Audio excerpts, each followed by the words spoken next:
She yells at you when she hears the truth. She starts to cry.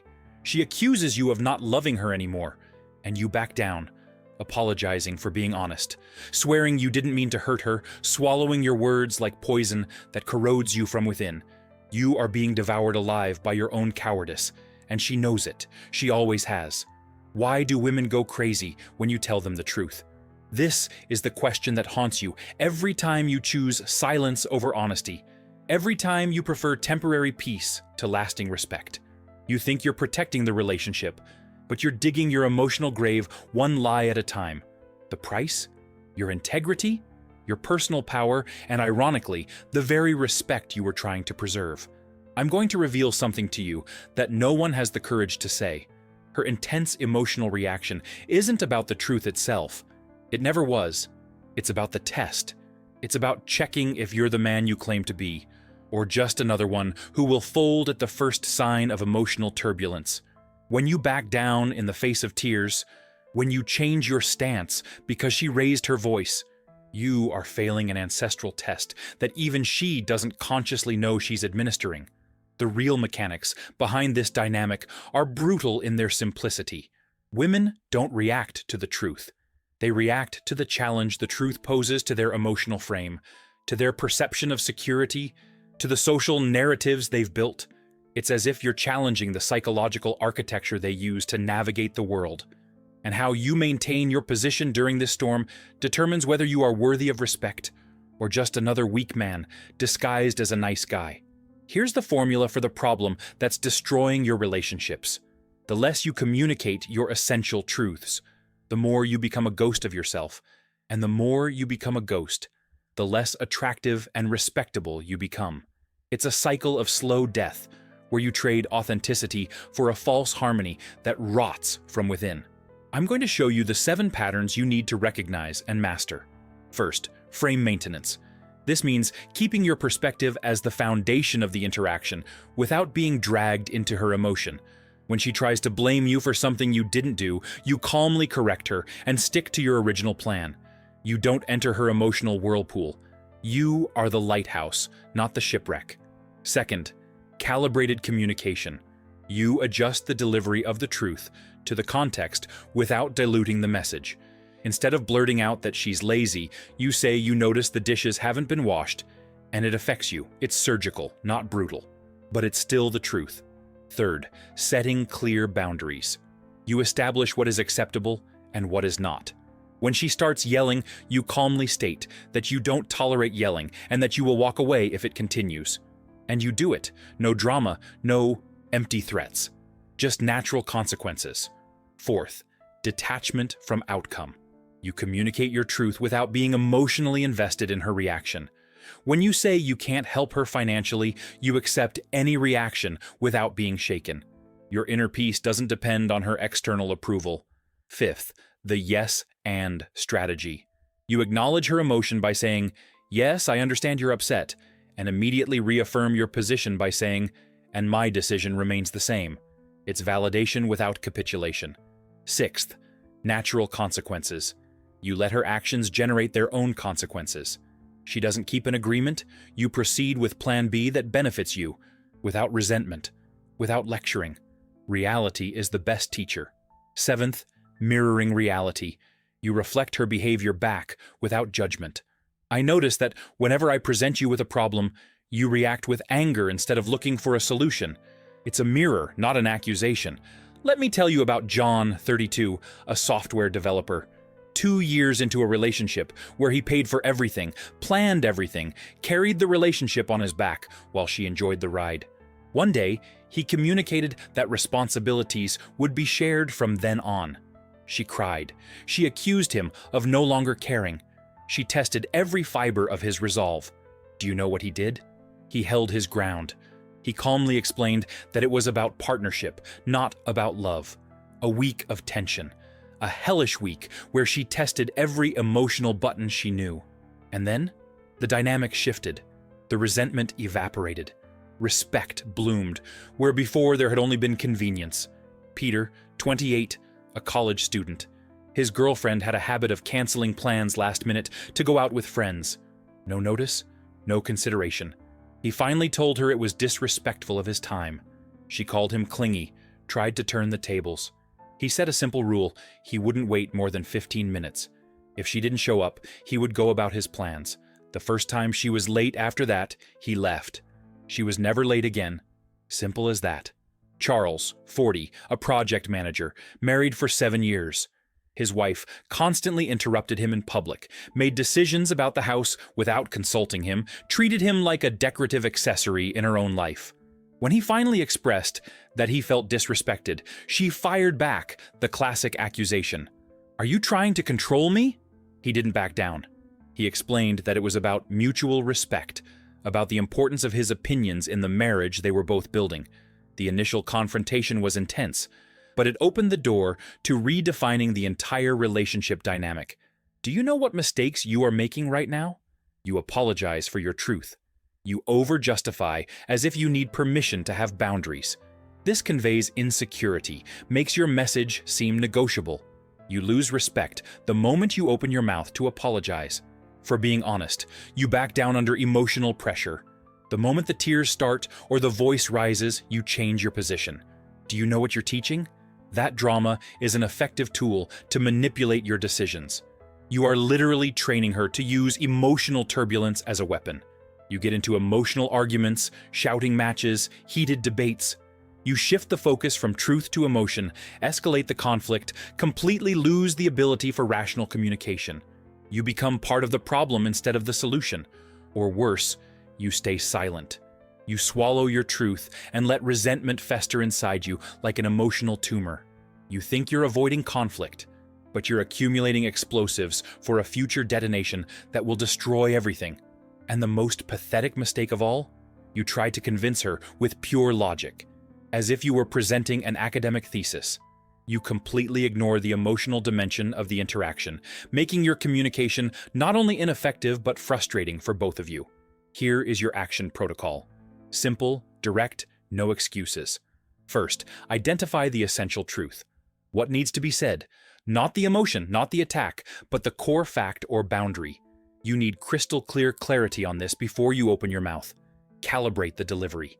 Choose the right moment, the appropriate way. It's not about attacking or accusing. It's about communicating a reality that needs to be acknowledged. You drastically increase your chances of being heard when you calibrate correctly. Communicate with firmness and calm.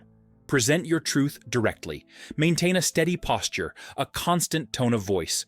No elaborate justifications, no preemptive apologies.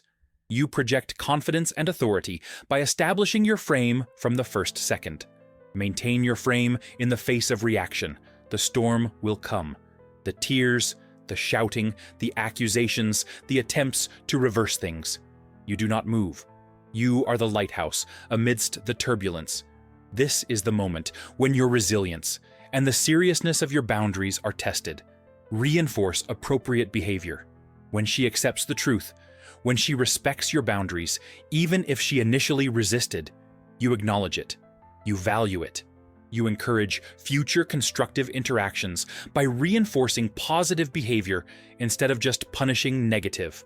You are at a crossroads right now. On one side, the continuation of the pattern that is corroding your soul. You continue swallowing truths, accumulating resentment, losing self-respect and her respect, living a life of quiet desperation where you are an actor in someone else's script. Every day that passes in this pattern is a day where you die a little more inside. On the other side, the decision to reclaim your integrity, to say what needs to be said, maintain your boundaries, live according to your values, even if it means facing temporary turbulence. It's the choice between slowly dying in the safety of a lie or living fully in the risk of truth. Think carefully about the cost you are paying right now. Every time you swallow a truth, you deposit poison into your emotional account. Every time you back down in the face of an emotional reaction, you teach that your boundaries are negotiable. Every time you choose false peace over necessary honesty, you kill a piece of the man you could be.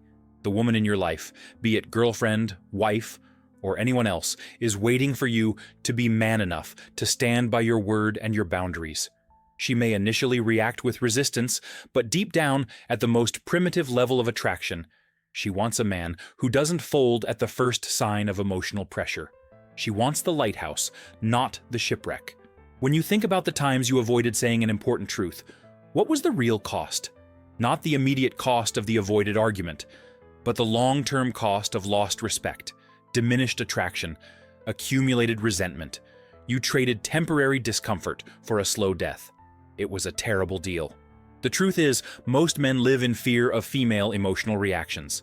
It's a fear that has been programmed early on, reinforced by society, by media, by a culture that preaches that superficial harmony is more important than deep authenticity. You've been trained to be an emotional coward disguised as a nice guy. But there's a deeper mechanic here. When a woman tests your boundaries with an emotional reaction, she's not consciously trying to manipulate you. It's an evolutionary verification mechanism. She needs to know if you're strong enough to protect, lead, and maintain structure when things get tough. If you fail this basic test, how can she trust you with life's bigger challenges? Every time you maintain your frame during an emotional storm, you are demonstrating psychological strength. Every time you communicate a difficult truth with calm and firmness, you are showing leadership. Every time you refuse to be dragged into drama, you are proving that you are a reliable anchor in turbulent waters. The paradox is this: the more you try to avoid conflict, the more conflict you create internally. The more you try to please, the less pleasing you become. The more you hide your truth, the less true the relationship becomes. You are creating a gilded cage where both are prisoners of a farce. Liberation begins with a simple decision. The decision that your integrity is worth more than temporary approval. The decision that your boundaries are non-negotiable. The decision that you prefer to be respected for who you are than loved for who you pretend to be. I'm not telling you to become an insensitive tyrant. I'm telling you to become a man of your word and position. There's an oceanic difference between being firm and being cruel, between having boundaries and being inflexible, between communicating truth and attacking with cruelty. Calibration is fundamental. You don't pour truths like acid on people. You communicate them like a surgeon operates, with precision and purpose. The goal is not to wound, it is to heal. It is not to destroy, it is to build something more authentic and respectful. Think about the men you respect most. They are not the ones who agree with everything, who avoid conflict at all costs, who change their position with the emotional wind. They are the ones who know who they are, what they stand for, and maintain that even under pressure. They are lighthouses, not weather vanes. Now think about how women talk about men.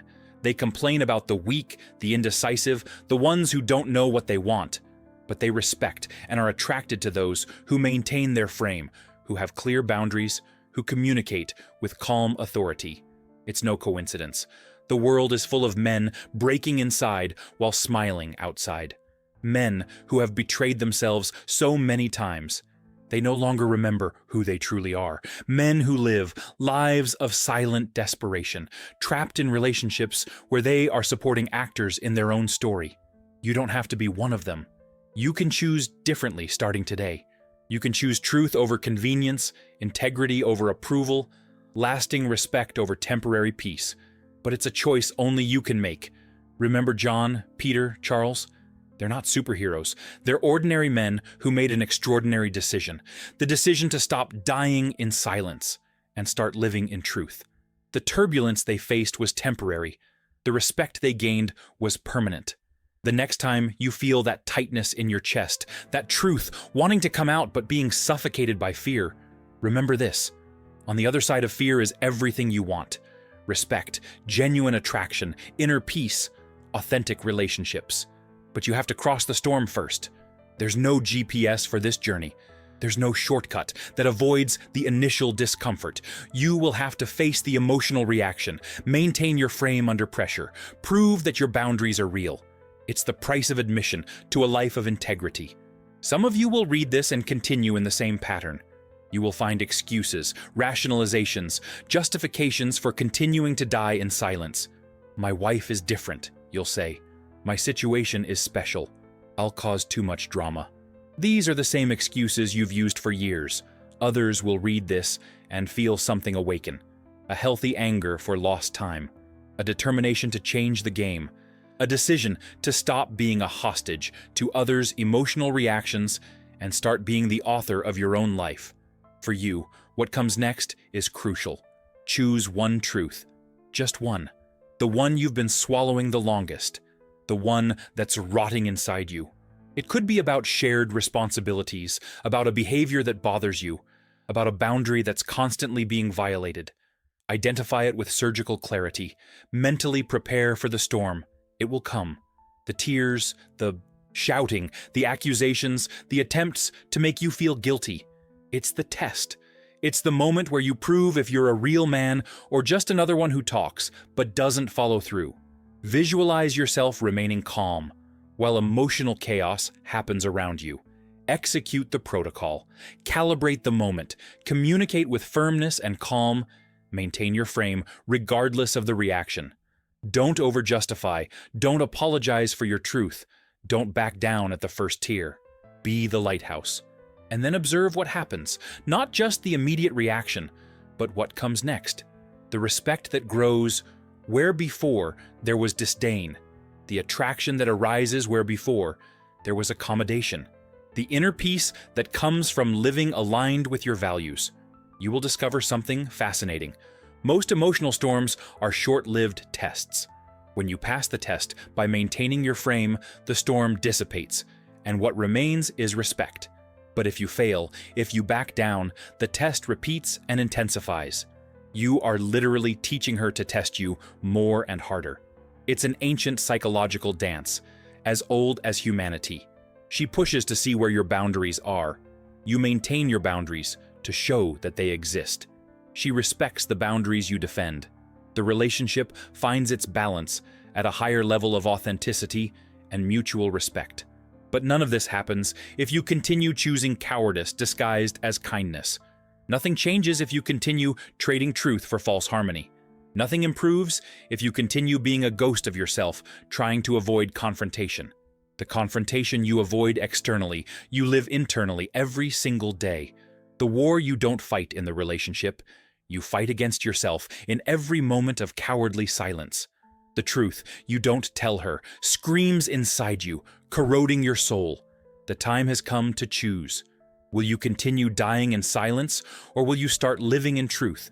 Will you continue to be a hostage to emotional reactions, or will you become the master of your boundaries? Will you continue in the theater of falsehood, or will you write an authentic script? The decision is yours. It always has been. The question is whether you have the courage to make it, if you have the strength to uphold it when the storm comes.